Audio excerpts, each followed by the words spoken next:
kung gusto talaga nilang pumasok, sir, pwede naman, sir, eh. Kasi, Hinadlangan mo nga eh, di ma'am, ba? sinundo, Parang ma'am, sa loob ng Villamor. Sinabi nga ninyo na hinarang, di ba? Sabi Yes, nyo, ma'am. Ito, kasi mama, gabi na, matagal na. I did, ma'am, I did really prevent that from the VP. I told the president that she can visit her on the detention cell in Hague. Sabi ko kung gusto niya talaga. Pero Sabi kasi mo nga makapasok, naman, pero ma'am, sa kabilang sandali, dako ma'am. sinabi mo you prevented her. Alin ba talaga? Let me clarify, ma'am. Hindi pa ako tapos, ma'am, eh. Hindi.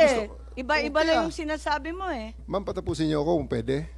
That's a new Ibig mong information, sabihin, sir. kung pwede pumasok yung si Ma'am Hanilit at saka si Kitty, gusto mo ring sabay-sabay na sila.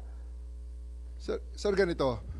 Hindi ko dinideny na pinrevent ko si VP Sara na pumasok based on the request of the president, the former president. Okay. The reason for that, You prevented VP Sara from entering. yes, ma'am. Okay. Because the reason for that is that 12 hours na ang nakalipas at tapos na ang lahat ng mga delaying tactics. I cannot allow that.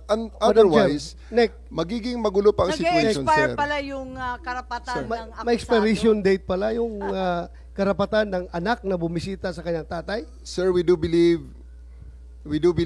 ako, sir, personally, that's my call at that time because I'm operating on the premise ng aking mission.